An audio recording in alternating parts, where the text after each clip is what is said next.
Hi, so we introduce the next half of the big idea on biological systems utilizing free energy and molecular building blocks to grow, reproduce, and maintain dynamic homeostasis. This is the unit on energy, negative feedback, and homeostasis. Our enduring understandings in this unit are organisms use feedback mechanisms to regulate growth and reproduction and to maintain homeostasis. And growth and dynamic homeostasis of a biological system are influenced by changes in the system's environment. And lastly, many biological processes involved in growth, reproduction, and dynamic homeostasis include timing and coordination. Now, almost all of the essential knowledge statements here are to get you to understand how important feedback mechanisms are to maintaining homeostasis, how important homeostasis is in the lives of living things.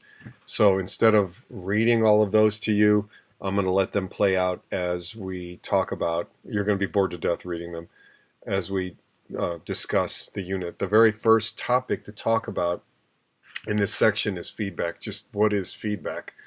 I don't believe many of you talked about this last year in your general bio class. So feedback mechanisms are mechanisms that are designed to maintain internal environments and respond to external environmental changes. Generally speaking, cells attempt to maintain internal environments within narrow limits. Organisms known as regulators like us maintain a constant condition despite environmental change. Now, we're not regulators of everything.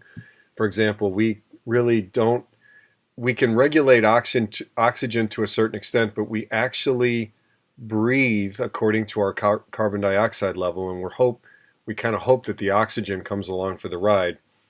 So we're carbon dioxide regulators, we're oxygen conformers. Organisms known as conformers allow the internal environment to change with the external environment. Regulators attempt to maintain the constant internal environment despite outside environment change. No organism fits completely in either category. So negative feedback systems maintain constant conditions and consist of receptors. A receptor is something that receives input information. Then they have a control center, which is going to process the information that the receptor is inputting into the process center. And then they have effectors. The effectors are actually going to bring about a response that is determined by the control center.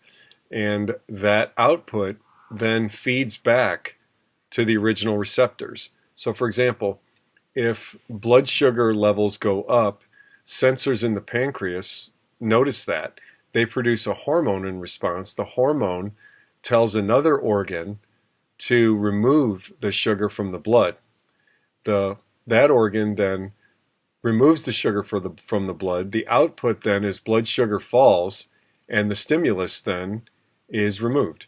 The blood sugar level has fallen, and then the sensor that originally sensed the high blood sugar no longer sends high blood sugar input to the process. So the thermostat in a house basically operates this way. The thermostat controls the temperature, either heating in the winter or cooling in the summer, based on the control of a sensor regulating temperature, telling the thermostat whether or not to turn on the furnace or the air conditioner. Once those units are turned on, the output then changes the environmental condition in the house to remove the input. So this is something you probably didn't talk about in general bio, but it's something that's really important to understand biology in general.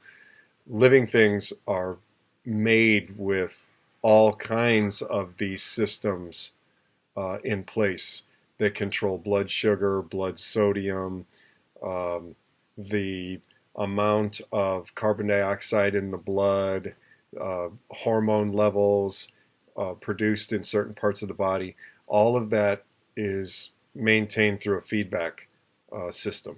So the very first negative feedback system we're going to talk about is a simple one that plants have that regulates water loss from the little pores in their leaves called stoma.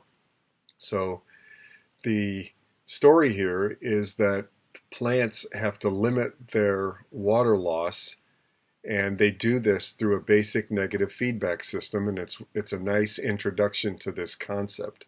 So in the pictures we have here on the right, this is a scanning electron micrograph of the surface of a cell, and you can see really small little slits in places on the surface of this leaf. These hairs, by the way, that are sticking up, they both protect the leaf and they actually reduce airflow across the surface of the leaf and thus reduce the amount of water loss from the leaf. But these little slits, up close they look like this or like this. They're called stoma. Stomata is plural of stoma. They're the little holes that are in the leaves to allow gas exchange. The leaves need to get carbon dioxide in order to do photosynthesis, and they have to get rid of excess oxygen, which is an oxidizing agent, as a waste product of photosynthesis. So they have these little pores called stoma to do that. The only problem with stoma is they also allow water loss, and that can be a problem in dry weather. So let's go through some of the text here. Stoma are pores on the leaves, usually on the underside, that allow for gas exchange between the inner leaf cells and the atmosphere. Stoma size is regulated to control water loss. It's not regulated to control carbon dioxide uptake. In other words, plant cells are conformers when it comes to carbon dioxide. Whatever the CO2 level is, it is what it is. Just as we are conformers with oxygen. If you're in an airplane at high altitude and the airplane depressurizes, you can't do, your body can't do anything about the reduced oxygen. You can't pump the oxygen. You can't make it higher in your body. You just conform, which means you pass out and ultimately die if the plane doesn't drop altitude. So in this case, plants are going to regulate the water loss through a homeostatic system. The problem with this is if they keep the pores closed for a whole summer because it's a drought, they won't have made enough sugar to get through the winter, and that's where you see drought damage. Drought damage is usually not observed during the actual drought, it's observed the year after. Branches are dead, the whole tree dies because it's starved. Anyway, stoma size is regulated. When water is limited, a hormone is manufactured in various parts of the plant. It's called abscisic acid, a nickname or acronym ABA. ABA in the leaf tells the stoma to close, and it does that by actually affecting the guard cells. So this cell here and this cell here are called guard cells. These two guard cells are turgid, meaning they're full of water and they're swollen apart like pool toys, and they leave a space in between themselves. These two guard cells, especially on this inner layer, you can see they've collapsed on top of each other, and there's barely a slit like where they're touching. There's probably no air getting through here at all. Here there's lots of air getting through. So the difference here is ABA has caused these guard cells to lose their turgidity and collapse on each other. ABA does that because it causes potassium to leak out of the cells. When potassium leaks out of these cells, the cells lose their tonicity, and as a result, they lose their water pressure. So once the potassium leaves because of abscisic acid, water also leaves because of osmosis. The cells lose their turgor and their shape. They collapse down on each other and close the hole up between themselves. This allows then less water to escape from the leaf, but the only catch is the leaf is also not making sugar as fast as it should, which is going to be a problem if it goes on for a whole summer. So it says ABA is the primary signal that enables drought tolerance. It induces stomatal closure to prevent further water loss. It causes increased activity of the outward flowing potassium channels and allows the guard cells to lose turgor. When water becomes available, ABA levels drop. That allows the guard cells to uptake potassium again by active transport. Once they do that, the cells regain their turgor, which is what we have here. These cells are full of potassium, K+, and as a result, water has moved in to diffuse. It always diffuses to the less concentrated area, and inside the guard cells, you have a hypertonic situation when plenty of water is available and they're not in a drought situation, and so the cells are swollen. Here in a drought situation, water moves out of the cells because of the ABA opening up the gated channels for potassium, and as a result the cells collapse on each other and limit water loss. So that's a simple negative feedback. Plant hydrated, no ABA, guard cells are open. Plant dehydrated, ABA is manufactured, guard cells collapse, pores close, water is saved.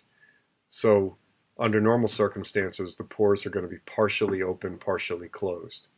Now, not all feedback systems are negative. Positive feedback systems include things like birth. In birth, labor contractions are stimulated by the birthing hormone oxytocin. But as contractions occur, oxytocin stimulates a nerve reflex, which stimulates the hypothalamus to release more oxytocin.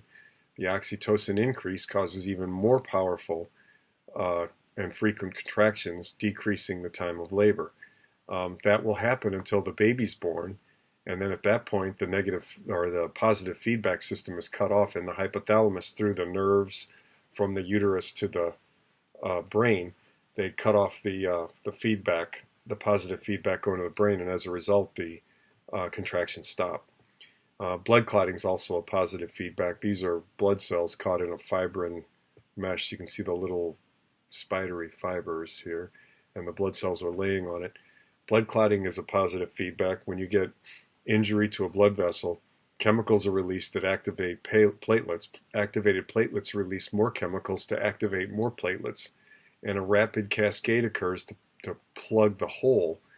Once the hole is plugged, chemicals that are millimeters to centimeters away in the circulatory system, they actually work against the clot to keep this clot from ever expanding. So, but right at the broken blood vessel, it's definitely a positive feedback system where platelets cause the production of more platelets. So these two are positive feedback because the processing center is stimulated to do more in response to the stimulus. And in the previous example, if we scroll up a little bit, in this system, the lack of water causes the leaf to respond to reduce water loss rather than continue to increase water loss. So in feedback, negative feedback, the input tells the processor to create an output that will reduce the stimulus of the input that's pushing the button on the input.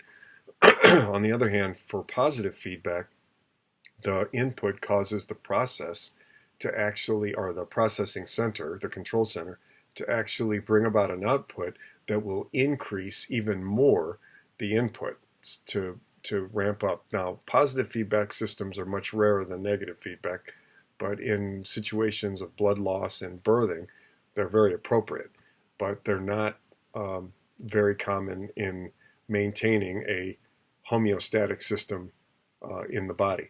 So let's now go to our next story, which is the story of diabetes. Diabetes mellitus is a breakdown in negative feedback. Turns out blood sugar levels, we are regulators when it comes to blood sugar levels. We need to maintain a constant blood sugar level. If blood sugar levels are consistently out of range of what they should be, it causes nerve deterioration and then major complications and ultimately death. But it takes years of exposure for that to happen. So blood sugar levels are controlled by negative feedback. The pancreas, that's here. The pancreas is the sensor. So pancreas, and what we're trying to show, it's not that there's two pancreases, but that what's happening in the pancreas in the cycle loop. The pancreas, also after a meal, blood sugar rises because we absorb our food. And as a result, we experience what is called a hyperglycemia. So addition of glucose right here from food digestion brings about what we call hyperglycemia, which means lots of sugar.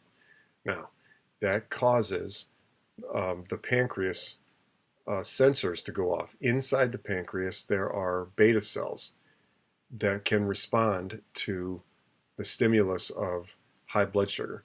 When blood sugar is too high, the pancreatic beta cells release a hormone out of the pancreas into the bloodstream called insulin.